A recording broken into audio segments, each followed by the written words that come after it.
What are the barriers to creating connections? There is a long laundry list of disconnectors. Hmm. And ironically and sadly, very often those things that we think will connect us actually do the exact opposite. I mean, the biggest Mm. current issue is that blue light in our pocket in the form of a smartphone saying, feed me, look at me, get on social media, see what other people are doing.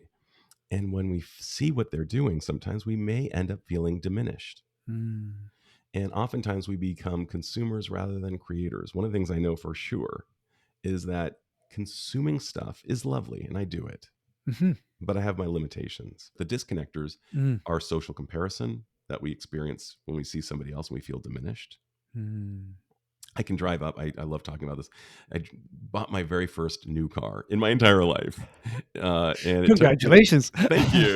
Thank you. So I roll up to, my brand new Hyundai, and all of the houses surrounding me, the cars, their price tags were probably 2x of mine. Mm. It's a Hyundai SUV plug-in hybrid, and I love this thing. Mhm. But one of the things I know is that if I allow myself to say, "Oh my gosh, the injustice! Why did they get such a nice car and I Yeah. don't?" Or what have I done wrong with my life that I don't that I'm not buying one of those? Yeah. Instead, I also know that what we appreciate appreciates. And I've Mm. made a conscious effort to connect with the Hyundai when I drive it. And each time I turn it on, it's almost like a meditation to say, thank you. This is I got this. And it's almost like a Hitchcock film. If you're familiar with Alfred Hitchcock, shows Mhm. up in all of his movies at some point. He makes a cameo. Yes, yes. And during my ride, similarly, there will be a cameo. My wife and kids hear it every time. Isn't this a great car? And aren't the tires amazing? At some point, they will hear that. And I'm doing that very consciously. It's not fake because I'm Yeah. actually feeling it. I actually love the drive. I got rid of the OEM tires and I put on some Mhm. really, really nice hardcore Michelins that just handle so brilliantly. And so I make sure that I say it to myself and I say it to my family. And I'm also Mm. modeling this for them, but that's not the point of it entirely. It's Right. it's really I just want to remind myself, yeah, I love this thing, and I'm happy. I Mm. think I think in the Bible somewhere it says, "Who is Mm. happy?" And of course they use the pronoun he. He who is Yeah. happy with his lot, and I'm happy with my lot, Mm. and that makes And one could say, you know what? I'll only be happy when, Right. Fill in the and blanks. that's another disconnector. Mm. What about being happy with what you've got and still maybe going for?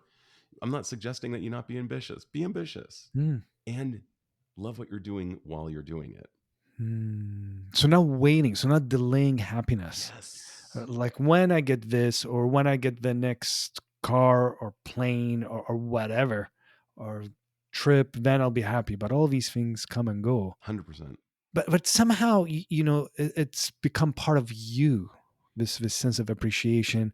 And I wonder, like, how can we catch yourself at times where you're like, I'm really not feeling very appreciative right now? Because Oh, I do, definitely. I catch myself, I'm like, I should be really appreciative right now, but right now I'm feeling a little grumpy. And that's valid. I mean, we're Yeah. not just one thing.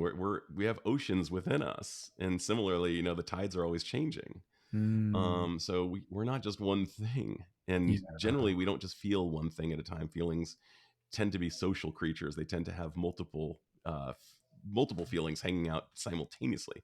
But when I'm grumpy, I try to be self-compassionate. I try when I'm at Mm. my best, and I say, "Huh, how interesting. Let's get curious, and let's be a friend to myself. Like, what are Mm. you needing?" if I Mm. if I say, "Oh man, why are you so grumpy?" Well, Yeah. it's almost like a Google search in my brain, and I will come up with like, "Oh my gosh, I feel like such a schmuck for being so grumpy." Yeah. Yeah. Yeah. But if I say, "Huh, what's this about? What might you be, Mm. longing for?"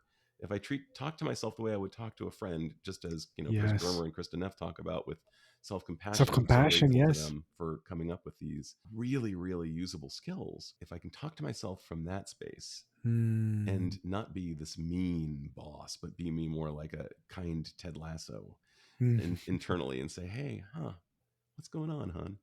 If I can do that the way I would to a friend. This is so important. This building this friendship with ourselves, Mm, changing the self talk that often is so critical. What's wrong with me?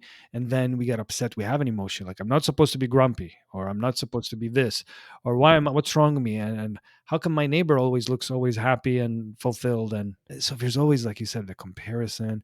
But this self compassion is like meeting ourselves with friendliness. And that's something that's really very precious, because then we can meet the world with more friendliness. Like if we're at war with ourselves, of course we're going to be at war with everyone, anyone that honks at us, we're just going to be like, oh, all right, like ready to battle. Yeah, hurt people hurt people.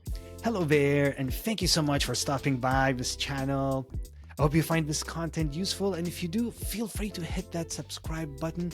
It will really help me to reach to more people and keep this content going. Here we are journeying together, and let's see where this takes us.